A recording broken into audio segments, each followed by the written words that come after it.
The story I'm going to tell you isn't a ghost story, but it will haunt you. We all have secrets. It's just that some can get you killed. One bullet can take a life, but this one bullet destroyed 3.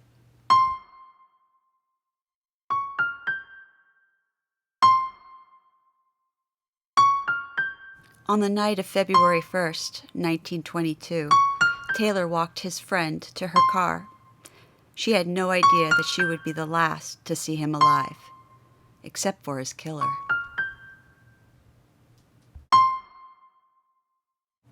To this day, nobody knows who took his life or why.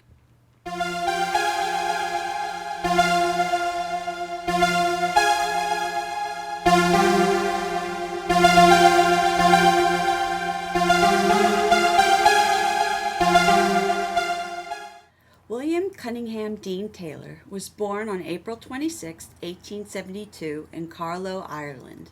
One article stated that his father, Kearns Dean Tanner, was a British soldier and his mother, Catherine, was Irish. Finding information about his life pre-New York is difficult. In his late teens, he joined the stage and used the name Cunningham Dean as an alias. At this time, he had a falling out with his father and was sent to the United States to work on a dude ranch in Kansas. There, he learned about the breeding, training, and racing of horses. Over the next 4 or 5 years, he took on many different laborious jobs such as a waiter, railroad hand, gambler, and adventurer, only to find himself returning to the stage again. Around 1895, he was in New York, where he joined Fanny Davenport's company and toured the country until Miss Davenport's death in 1898. He would soon meet a 23-year-old chorus girl named Ethel May Harrison, and the two would wed in 1901. In November of 1902, the couple's daughter, Ethel Daisy Dean Tanner, was born. Her certificate would list her father's name as Pete Tanner. William had not given up stage, and he started a new life for him and his family in the antique business. With the help from his new in-laws, Pete bought into the A.J. Crawford Company. This company operated the Little Shop and the Old English Antique Company. With his knowledge of antiques and art, his English accent, good looks, and genteel manner, he did quite well in his field. All was going well on the surface, but William began to drink heavily and regularly patronized the bar of the Imperial Hotel, where high living society socialized. There he met Billy Thaw, who was the half-brother of Harry K. Thaw, whose wife had been Evelyn Nesbit. Harry had murdered Stanford White, an old beau of Evelyn's, in the most sensational scandal of 1906. In 1908, William, or at that time Pete, attended the Vanderbilt races on Long Island with Billy Thaw and some other friends. Afterwards, he stayed at a Manhattan hotel, where he called upon the Little Shop and asked for $600 in cash to be brought to him. He sealed $500 in an envelope addressed to Ethel and kept $100 for himself. After that, he was never heard from again. Okay, so let's just start there. So Pete, is Pete his real name? No. No, what was his real name? His real name was William Cunningham Dean Tanner. William Cunningham Dean Tanner. But he went by the alias Pete. Why? So already this is sketchy. Yes. He went by lots of different aliases. Cunningham Dean, like we talked about when he started stage, but he always seemed to go with other names. I think He took on aliases, especially with stage, because I believe his father would not have approved. Well, probably most parents at that wouldn't, yeah. time didn't like acting as a profession, so I'm sure he did it to get away with it so his parents wouldn't find out. Not my son, an actor? No. What I don't understand is why did he have money taken out from the shop? The fact that he was an antique dealer is just blows my mind. But why did he have money sent to him? Gave 500 of it to his wife, Yes. and I guess daughter, And daughter, yes. and then he took $100 and just blew town. Yes. Why? Is there any information on why? And then what about, okay, so was it one of his friends that killed his wife? His Or friend's half-brother. his friend's half-brother killed his wife? No, killed his wife's ex-beau. Tanner wasn't involved in that. No. Or Pete, as we say. Pete wasn't involved with that. No. But it was his friend's, His friend Billy Thaw, Billy Thaw's half-brother. half-brother. Mm-hmm. It's already very suspicious. William had yet again changed his name. This time, he went by William Desmond Taylor and wandered the country taking odd jobs, including working for a gold mine in the Yukon. His interest in acting continued, and in 1912 he found himself part of a stock company of producer Harry Corson Clark.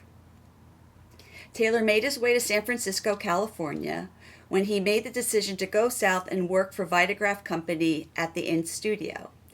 These studios were located in Santa Monica, and William shared residence with actor-director William J. Bowman, who directed Taylor in several early films for Ince and Vitagraph from 1912 to 1914. It is at Vitagraph that William earned the title role of Captain Alvarez, opposite Edith Story.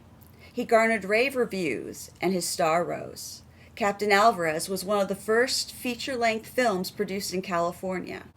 After watching William's acting in Captain Alvarez, Herbert Horkheimer, head of the Balboa Company, offered him a position, which William accepted.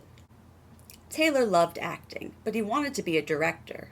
After earning Horkheimer's trust, he let him direct a picture to test his ability. The film was called The Judge's Wife. It had done so well that he was at once given another film to direct. It was The Criminal Code.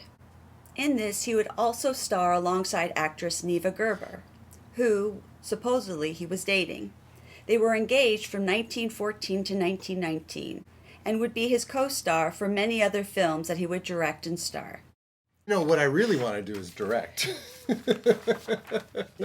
So this is it. So he's William Desmond Taylor. He becomes an actor, officially, right? Yes, he was with Vitagraph. That's pretty official. And Captain Alvarez was his kind of like starring role. That was his big thing.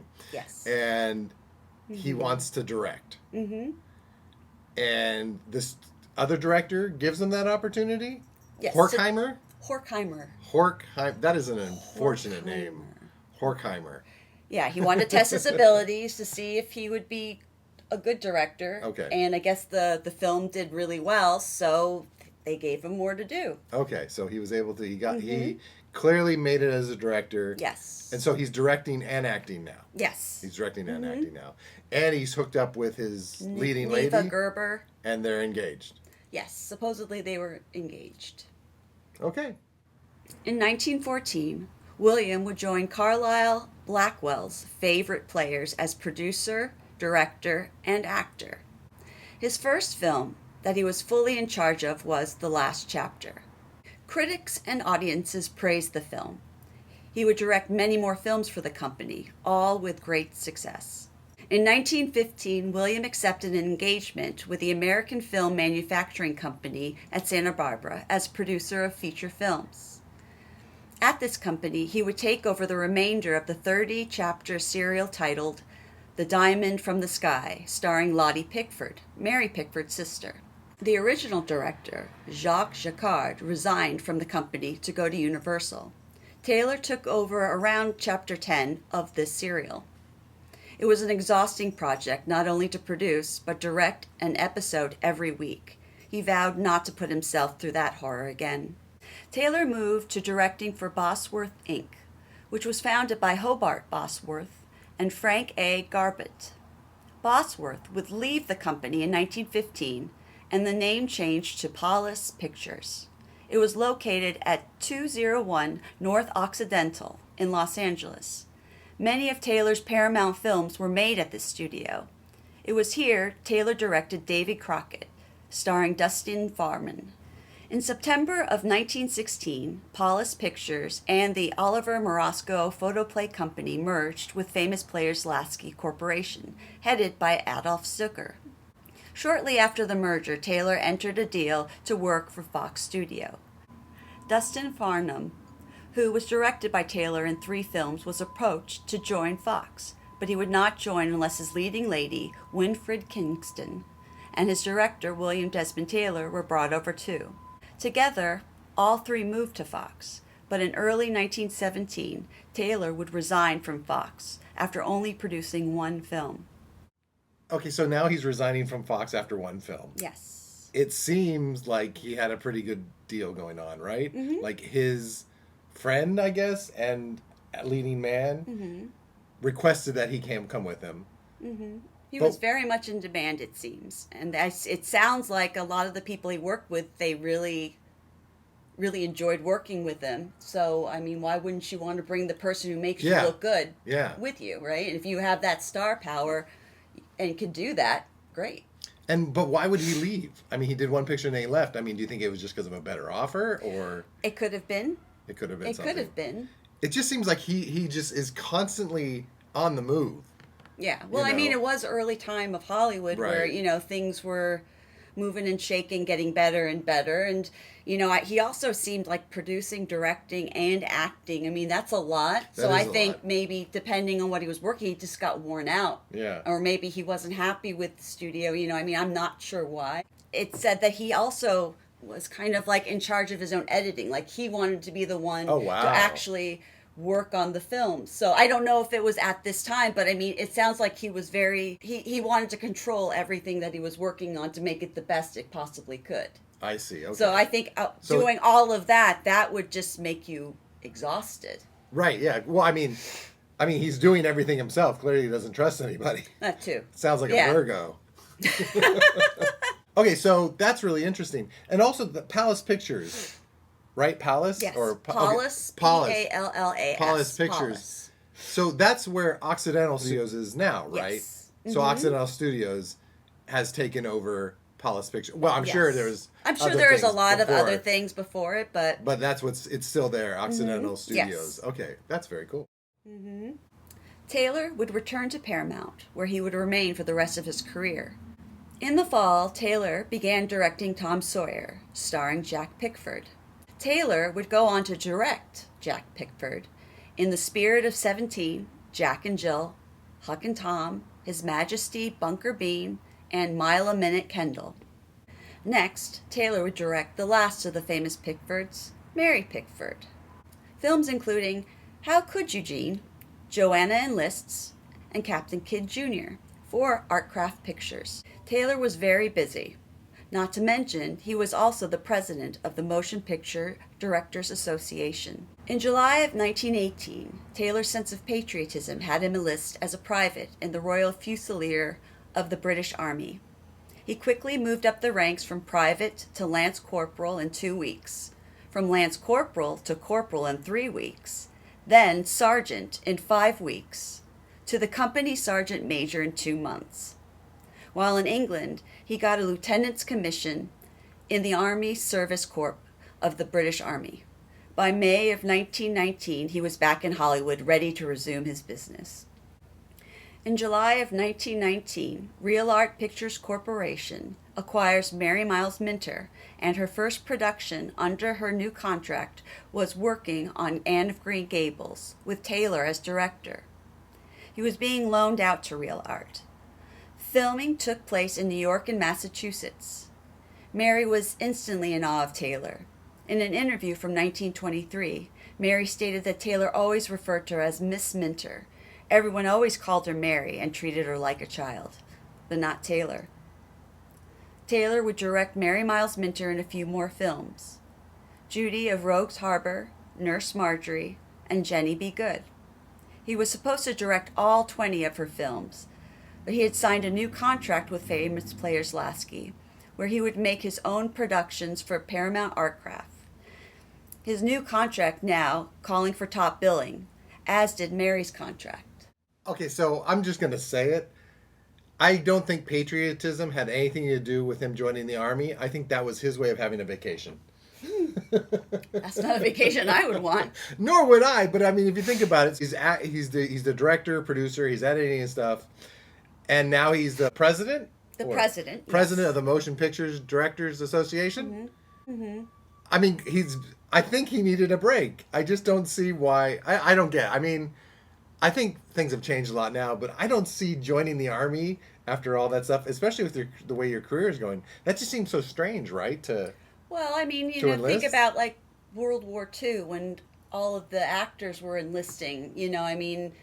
Oh yeah, I guess that makes I mean, sense. it's something right they had to do.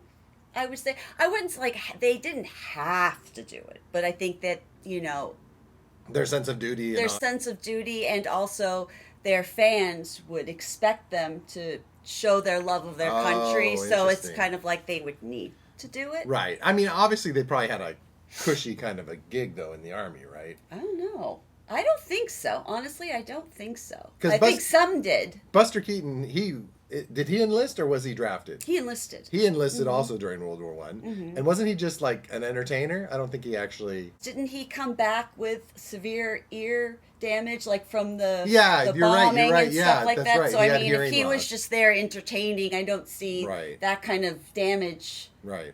That's happening. true. Yeah. But I mean, maybe they also, they needed somebody to cheer up the troops and stuff. Right. So I'm sure I he mean, felt yeah, that duty. It's a huge morale. I mean, to have that person in your platoon or whatever, that would be like, that'd be crazy. Could you imagine being in the army with Buster Keaton? That would be fun. I would enlist. I would, yeah, actually, probably, yeah. And now we have Mary Miles Minter. Mary Miles has joined the scene. Yes. Okay, and they have a good relationship, it seems? They have a good relationship. I think he treated her kindly, which, I mean, I'm sure the others did too, but, she was young still. Yeah. So, they treated her like a child, and I guess she was in awe that he, called her Miss Minter, Right. showing respect, it's... He seems like he'd be a very respectful kind of director. He was English. He was English. He was English. I mean, she's very impressionable at that time too. Ooh, so yeah. I'm sure, showing respect that he did could also be like, oh, he's just so wonderful, Right, yeah, exactly. Kind of like olive oil. Oh, my hero. That kind of thing. Popeye was pretty ugly. Yeah, there had to be a little bit more than just his looks. No offense, Popeye. In 1920, Taylor continued to make more films, starting with Souls of Youth, The Furnace, and The Witching Hour. On September 10th, 1920, Olive Thomas, famed actress and wife of Jack Pickford, died in Paris by accidentally ingesting mercury bichloride. Rumors of whether it was accidental or suicide would continue to be the talk of the town. Her death was the first major scandal to hit the film industry, and of course would not be the last. All of Hollywood mourned her death. Nearing the end of 1920, talk of censorship in films was going around. In an interview with the Los Angeles Express on November 1st, 1920, Taylor said, "Such a discussion of censorship might have been just 10 years ago.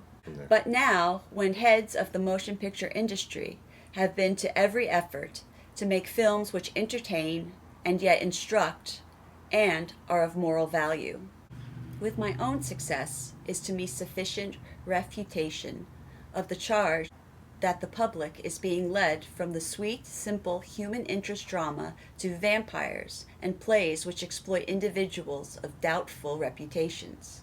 So, February of 1921, when Taylor was again elected as director of the Motion Picture Directors Association, he urged the immediate organization of the Central Committee of Western Motion Picture Organizations, whose purpose of which is to unite every phase of the motion picture production, distributions, and exhibitions for purpose of protecting them from all enemies and further common interests.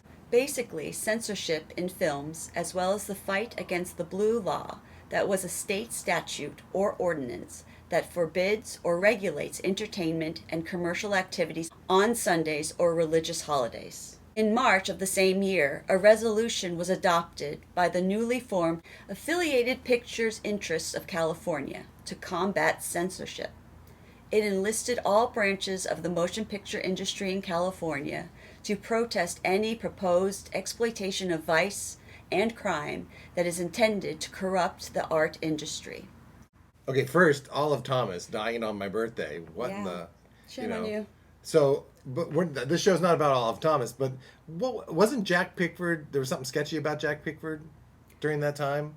I want to say it was possibly drugs. Was he involved with drugs or something like that? Yeah, and I don't know if he introduced Olive to drugs. Oh. But it was, besides her dying from taking the mercury bichloride, which I believe she took because it was in a same type of bottle as like an aspirin. At least this is what I had read before. Okay. So we don't know if it was accidental, like because maybe she went into the dark to grab something and she grabbed the wrong thing.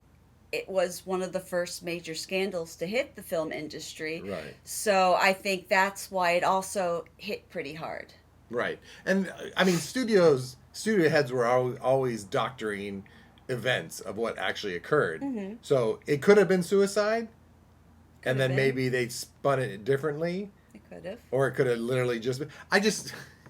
I honestly think it was an accident. I honestly think she grabbed the wrong bottle. Okay. That's just what I think, you know. But like you just said, the industry would turn stories. Right, yeah. So, I mean, even when I was doing research for this, you know, like I would be reading about like Los Angeles Times articles, Los Angeles Express, all different kinds of articles. But then when I'd get to something like Motion Picture Magazine or something, I was like, this is not right. It's not going to follow what this didn't happen. So yeah, so it's kind of hard to know what actually was going on, but I do feel that it was probably an accident. Okay, that's what I think.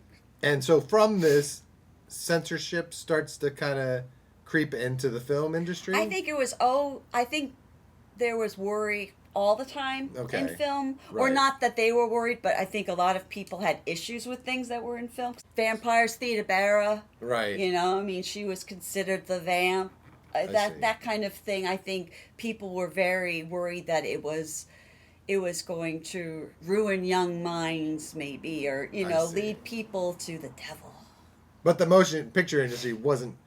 They weren't working for that. They weren't trying to do that. They were just trying to show art. I mean, a lot of the things that they first started, to produce, and that they were works of art. They were literature. They were stage plays. I mean, these were already in the pieces that they were bringing out. It's not like they wanted to... Right. But now it's a visual representation of that, and it's creating scandal and worry about morals. Mm-hmm. Oh, I see. So, and William Desmond Taylor is taking a stance against that. Yes. And he's trying to get other people in the industry behind him. Yes. And it sounds like they were. They were. Yeah.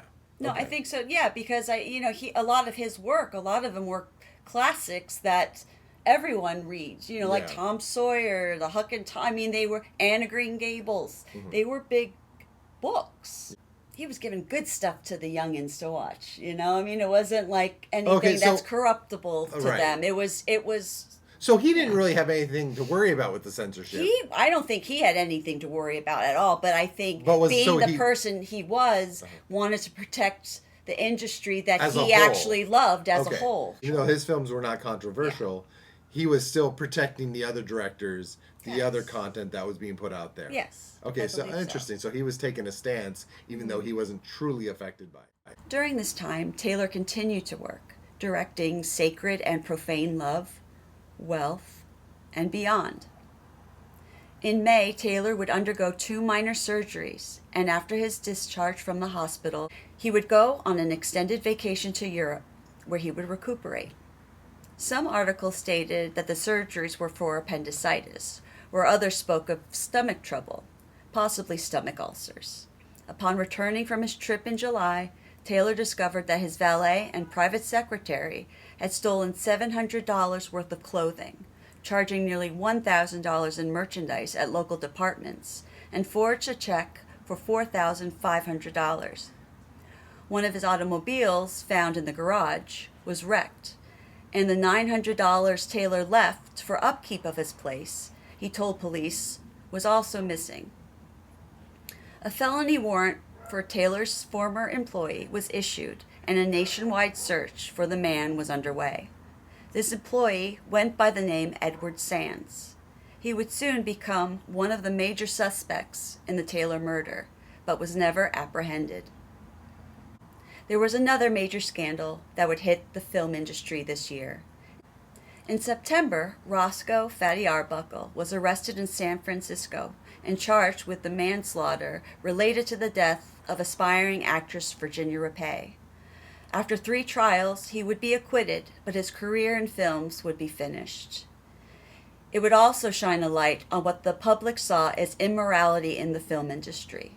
In an article from the Los Angeles Herald, Taylor stated, "It is not for me to judge the merits of the case at hand, but I do deeply deplore the insinuations which have been cast on the profession as a whole. The irreproachable characters of this majority will stand the acid test, even of the muckrakers." If it was stomach ailments, I mean, yeah, with what he was doing, I'd have an ulcer. Oh, yeah, clearly he probably had ulcers like you wouldn't believe. I mean, that's what I'm going to say. I would think that it was probably something like that. Oh, that's that would what make I sense. think, That would you make know. sense. Yeah, I was going to talk about maybe it was something scandalous and he had to leave town for a little bit. I mean, this whole thing is all mystery and it's just all up in the air. I mean, you know, we're going by articles that people put out, whether or not that's all true or not, you know. True. This is all just kind of like giving you the information. Do with it what you will. This time, once again, William Desmond Taylor is taking a stance against the corruption of the film industry. So, I'm just wondering, like, how much was actually being fed to the newspapers as stories to what was actually real. Yeah. You know, it sounds like more, not just tabloid stuff to sell papers, but maybe the people that were trying to censor the film industry were feeding fake stories. Yeah. I think that, you know, the career in film was already tainted. You know, people were people upset. Already looked down. They looked down on it. So when they saw maybe a little something or a glimpse of scandal, they're, oh, I'm going to tell everybody about it. The last film to be directed by Taylor was The Green Temptation. It would be released in 1922. The last film of his to be released in theaters, although completed before The Green Temptation, would be The Top of New York.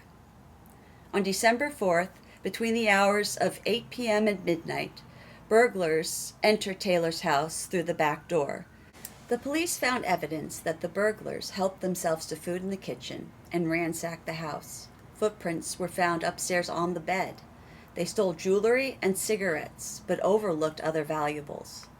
2 weeks later, at least one burglar returned because cigarette butts were found on the porch and steps of Taylor's home. Taylor knew it was they who had returned because he saw that the cigarettes were gold-tipped exclusive brand that he smoked, and his entire stock had been stolen along with the jewelry that December night. Later, the jewelry that had been stolen would wind up in pawn shops in Stockton and Sacramento. Edward Sands was one of the culprits, and he would then mail the pawn tickets back to Taylor. During the month of January, Taylor continued his work on The Green Temptation, and by the end of that month, he completed the edits for the film. This brings us to February 1st, 1922, the last day of Taylor's life. The following events of that day come from interviews and articles of that time, as well as the stellar research that can be found on Taylorology.com. That morning, Taylor was said to have gone to First National Bank to deposit checks in his account. Also that morning, though some reports say a few days earlier, Taylor, or possibly his chauffeur, posted bail for Taylor's valet, Henry Peavy. He is the one that will first discover Taylor's body the next morning. Taylor would go on to purchase a silver-mounted flask and a watch crystal at a jewelry store downtown. At Robinson's department store, he purchased the books Rosa Mundi by Ethel Dell and the translation of the German criticism of Nietzsche. At some point during that day, He drove by or stopped his car and said hello to Mary Miles Minter and her grandmother Julia Miles, who were in their car. He had lunch with Frank E. Garbett, the manager of Wilshire Real Art Studios. He then met with his income tax advisor, Marjorie Berger, for about 2 hours, and then briefly went to Lasky Studios for about 30 minutes. A little before 5, he stopped at C.C. Parker's bookshop and bought the 2-volume anthology, The Home Book of Verse, for his friend Mabel Norman. His chauffeur drove him home, and Taylor asked him to bring the book to Norman's house. He would then telephone Mabel, who was not at home at the time, and left a message about the book that was being dropped off at her house. He also had the books he bought for her at Robinson's department store, and she should stop by to pick them up. At 5, he told Henry Peavy that he was going for a walk, and if Mabel should call, tell her that he would be back in an hour. Taylor would then walk to a building on Alvarado Street, where he was taking dance lessons at the Payne Dancing Academy. His dance instructor, Mrs. Waybright, said that he was just brushing up on a few old steps. She noticed nothing amiss with Taylor, only that he was jolly, though quiet and reticent, as he had been in previous sessions. He said that he would return the next day to take up a tango step. When he got home, he worked a bit on his income tax and spoke with Marjorie Berger again. Afterwards, he had dinner, and around 7 p.m., he spoke on the phone to actor Antonio Moreno. They agreed to meet up the next day to discuss contract disputes Moreno had with Vitagraph. Moreno would go on to say in an interview that Taylor was in good spirits when they talked. He was very pleasant and cheerful. Taylor was still on the phone with Moreno when Mabel Norman arrived to pick up the books. She waited outside until Taylor was finished with his call.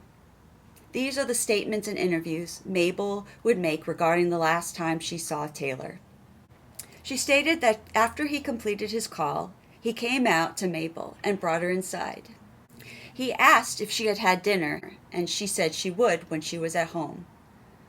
She had to be home early because she was shooting early the next morning for the picture Susanna. He asked if she would like a cocktail, and she agreed to it. They spoke of the books he had gotten her and the troubles he was dealing with when he bailed out Peavy from jail. He also showed her all the forged checks that he had been dealing with because of Sands. When she was ready to leave, he walked her out to her waiting car. They spoke for a couple of minutes more. Her chauffeur opened the car door, and Taylor laughed at the Police Gazette she had bought, next to her volume of Freud. He told her good night, and that he would call her in an hour. She waved goodbye as the car left and wafted kisses to him, as he did to her. That was the last time she saw him. She left around 7:45. Taylor would be shot and killed in his home approximately 5 minutes later.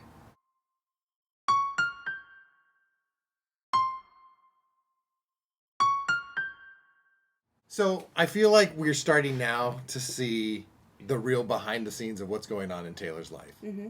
Okay, so while he's recuperating in Europe, his assistant, Edward Sands, His valet and private secretary. and private secretary, basically just has a field day. Steals money, steals coats, crashes his car.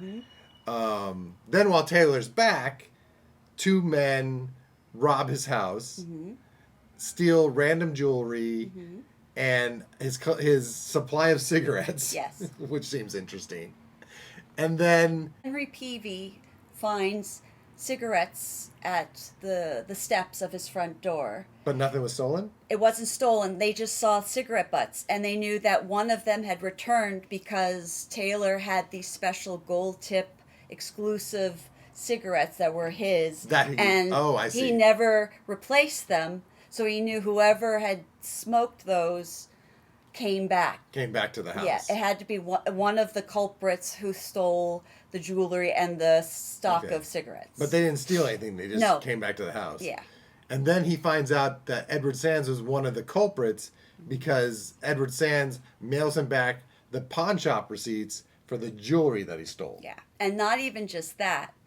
When he gets those tickets back, the name that Edward Sands used to pawn it was William Dean Tanner, his real name. So Edward Sands knew his real name. So Edward Sands knew stuff about him that other people probably didn't, knew more about him than others probably. So yeah, because William, he went, but I don't know if his friends, maybe he told his friends his story. I don't know, but I mean, this person knew how to get to Taylor by using. So Sands was probably name. blackmailing him at some point. It's possible. Was there ever a relationship between William Desmond Taylor and Sands? No, I don't believe No, so. I don't believe so. It was just People thought, there was some thought that Edward Sands was Taylor's brother. Like, it was like a name that he, an alias that he used, but it might have been his brother.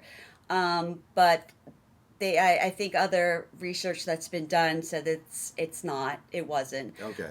It was more likely that Edward Sands, he had been in the military, an army. Maybe he was with Taylor in the army, possibly. Oh, interesting. That might have been one of the reasons that they. So- but see, also Sands, he had enlisted in the army twice. But both times he went AWOL. Why would Taylor, Sands must have had one hell of a recommendation for Taylor to want to bring him on. Mm-hmm. And I guess at some point, Taylor, maybe in a moment of weakness, confided in Sands more than he probably should have. It's possible. And that's when Sands realized he was able to take advantage of the situation. Well, that's what makes me feel like Taylor knew him before. Why would you trust someone that had gone AWOL? That's what twice, I'm trying to figure out how this trust built into things. Maybe he was trusting. I don't know. It seems like if William Desmond Taylor has done this so far to this point, that he's created this persona, he's built this amazing career, I don't see him be able to trust other people.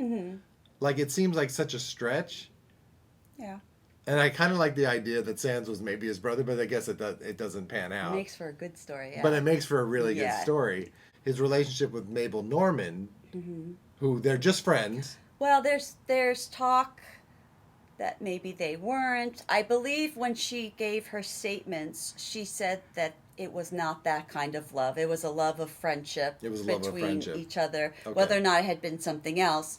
I do know that also a statement that was given by Mary Miles Minter said that that Mabel and William were together romantically. I see. But I believe that's when Mabel said, no, we're friends. Oh, they were just friends. friends. But they never worked together. No. They never worked together. Does anybody know how they even met? I didn't come across it. I mean, it's probably just kind of like how Hollywood is now. It's a small circle, and you meet people through people and people through people. Right. So I'm assuming at some point they got acquainted and had maybe the same love of books. And Mabel Norman was a director, a producer, an actress as well. So they kind of had that kind of kinship together of having that. So maybe they were able to confide in each other in the problems that they were both having. Yeah, That's really interesting. It's possible.